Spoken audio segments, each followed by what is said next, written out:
I was telling him that when we grew up, we used to, if in the townships, I don't know in your country if it used to happen like that, but like your parents will buy something and then keep it for like plates, they'll say, oh, it's only for December or for visitors, Tina, that time we were eating from plastic, or we are eating from, or using like funny looking utensils, and this is kept for other people. Like I'd say, use your stuff. Like we ain't nobody got time for that. Like you wanted to make example of Gogo. Yeah, she had this ironing board that she got, and so she kept it. She didn't want us to use this ironing board. So this ironing board was the special ironing board. It was expensive, and she didn't want us to use it. And at the time, the one we were using was looking some type of way. This is a time when we were still in school, I think. And eventually, I would say even after, it's over a year, we had this ironing board kept. And then eventually, she now wants to use this ironing board. This ironing board is broken. It's all crooked. It's not straight anymore because of the many years that it stood like that. And sometimes, obviously, stuff was put on top of it. So now she never got to enjoy the ironing board and the quality or the good ironing board because, it was kept for God knows what. So use your things. Use your things. Yes. When you spend your money on things, get the value, from them by using them. Definitely. And another one was the fact that even with our own, like our cars, we have 2 cars because we used 2 cars. And because, we've got a daughter that has to be dropped off at school. My husband has to go to the office and meetings and stuff like that. So there's a need for those 2 cars. But when the moment comes when one car is parked and unused, that car is going to be sold. Because, again, why must we keep a car that is not working? Because, again, it's not performing anything. It's going to break down. It's going to, how cars are. And also, you have to be spending money on it to service it. Because if you don't service the engine, or you don't go and warm it, or, all those kind of things, it's going to wear out. And obviously, automatically, it's depreciating. Just parking it there is depreciating. It's actually going to cost you more money if you keep it. Exactly. So it's all about using your things. Buy something and then actually using that thing. And when a few months down the line, you can change your mind. Like, you know what? I don't need this thing anymore. Then you sell it or whatever it is. Give it a word. Yeah. So I'd say like my another habit that I've changed in this move of functional, simple, minimal living was also being cautious about my impact towards the environment and like what I do that also impacts the environment. Because it's one thing to say that people must do 1, 2, 3, 4, 5. It actually starts with you.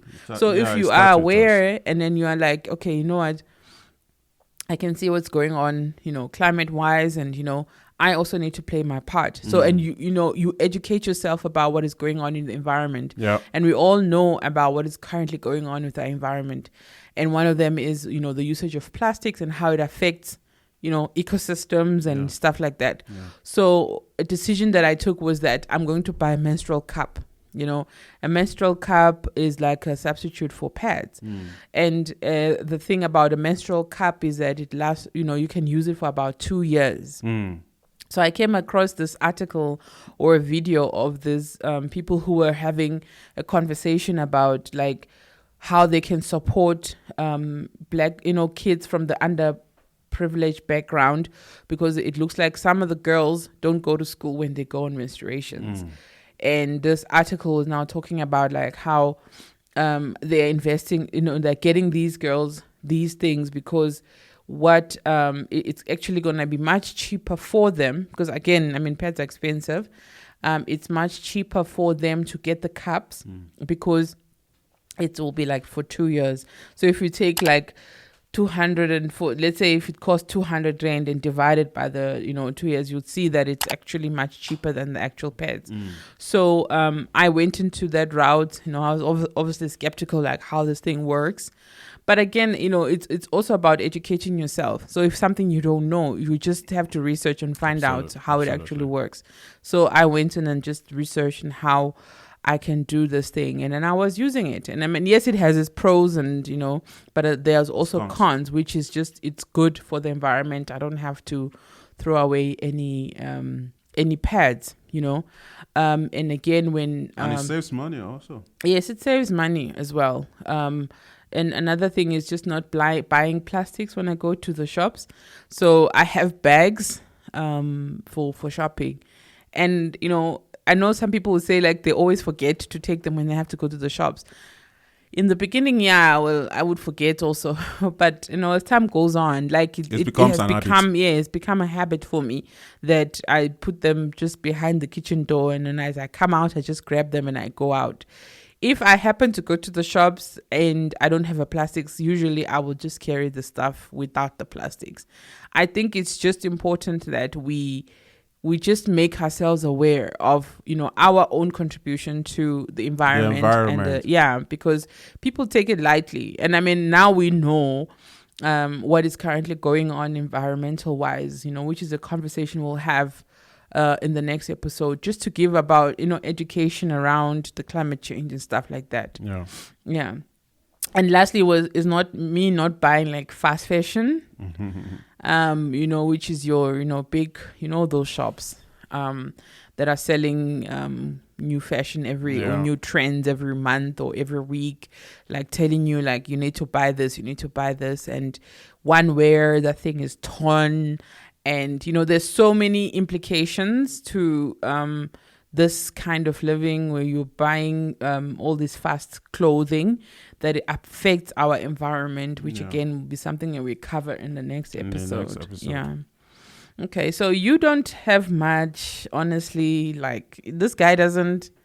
You actually, you are very frugal. Not very. I am frugal, but not very. I can spend when I want to, but I think I've been very cautious, and I am. I know what it makes.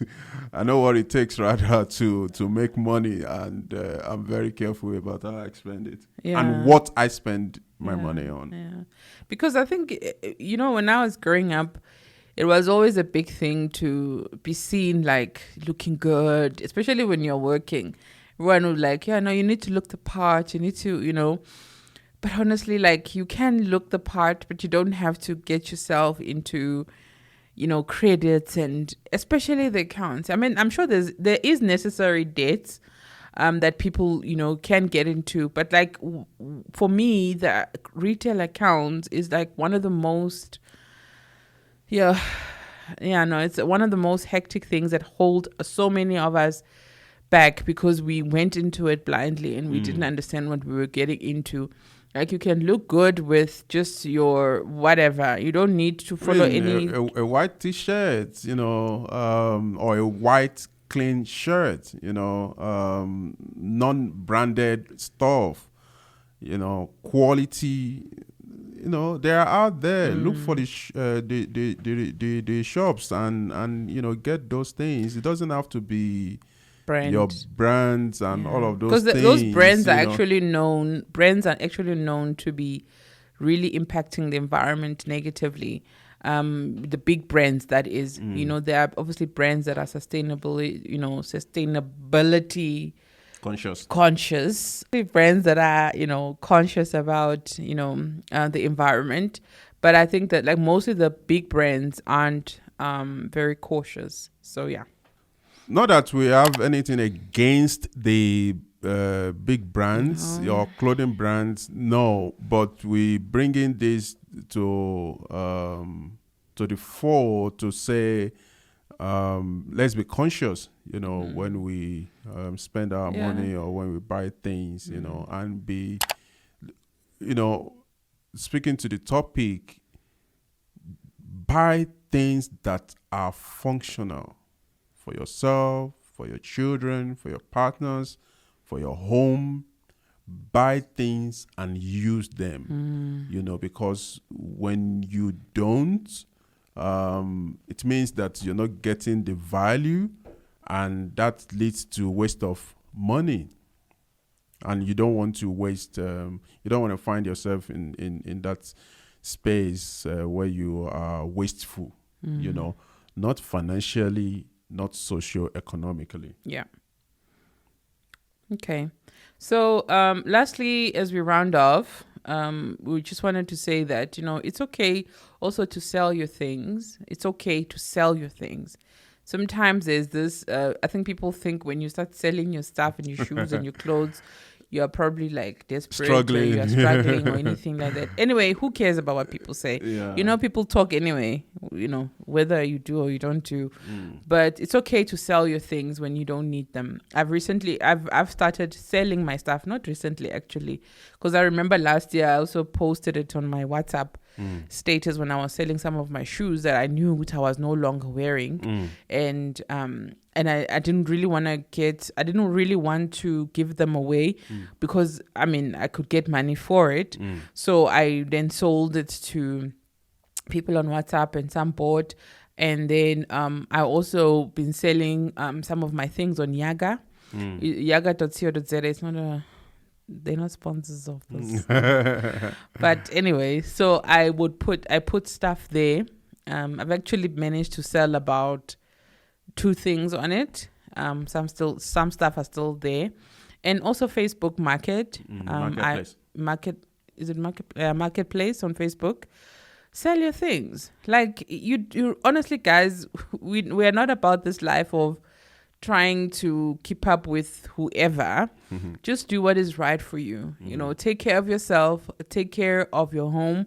Do things that are good for you, especially with your home, because that's where you live. It's very imperative that you create an environment for yourself that would allow you to breathe and chill and relax and think. And all sorts of ideas probably will come when you have so much less things. So yeah, sell your things. There's actually nothing wrong about it.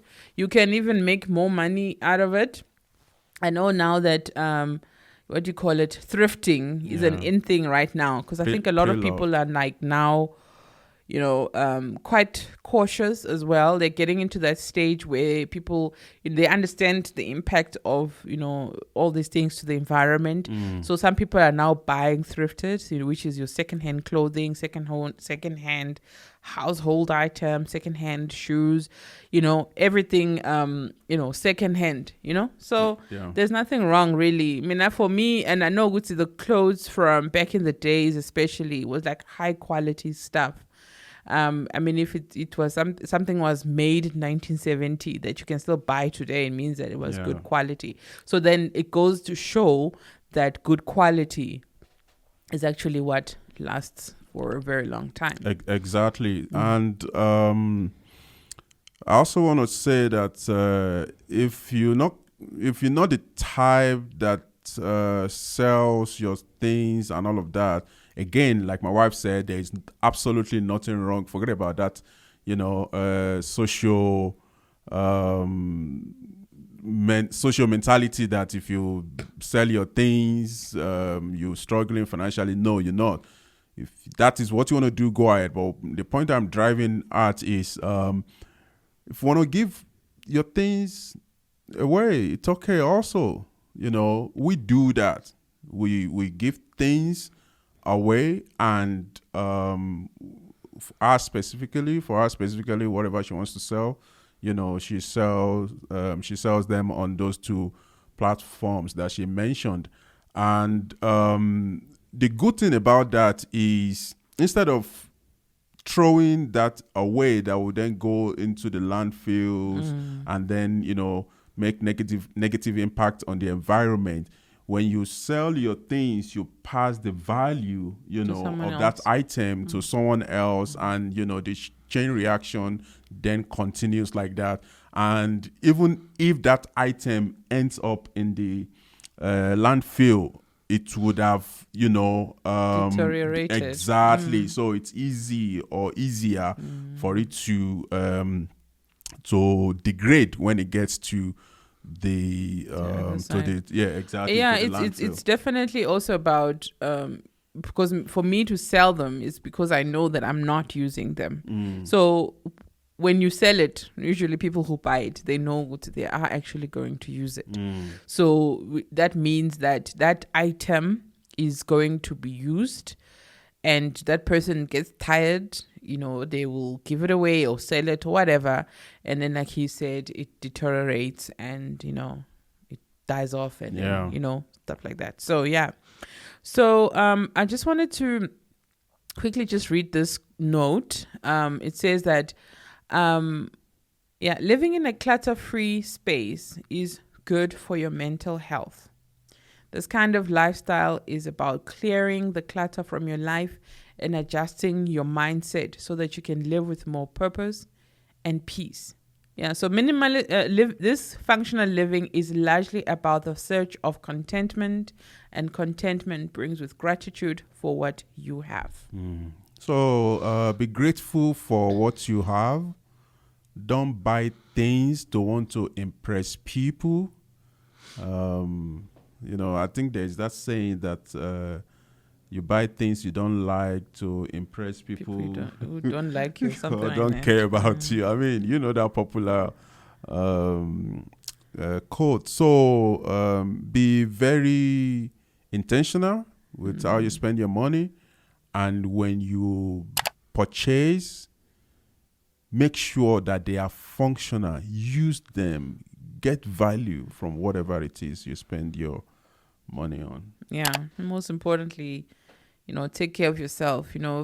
Just clear things that are impacting you negatively, like I mentioned, like your mental health.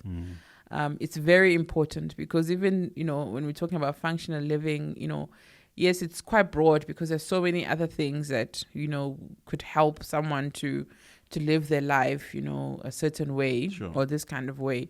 But most importantly is if you know yourself and work towards what you want your life to be. So if you want this peace of mind, if you want to wake up in the morning and feel at ease and relax, look at your environment, look at your home, look at where you stay. Try to, I think, removing things from your sight. So things that you are immediately when you wake up in the morning and you are seeing like your place is all full up. Like those are the things that you need to just store it in your cupboard so that it helps you to when you wake up in the morning, like, So yeah. So that's our session for today. What do you think, guys? Are you also up for this kind of living? What do you think about it? I know it's kind of like, I would say it's kind of new to the Black community. As we evolve and as we grow, we are starting to let go of certain things that we thought they were the right thing to do, and now we are thinking more about ourselves and how we want to live our lives and how we want to be these kind of community members and being good contributors to our communities and those kind of things. So yeah, thank you so much. Thank you very much, guys. Please subscribe to the YouTube channel and the podcast platforms. Thank you. See you in the next episode. Yes. See you in the next episode. Bye. Bye-bye. See you in the next episode.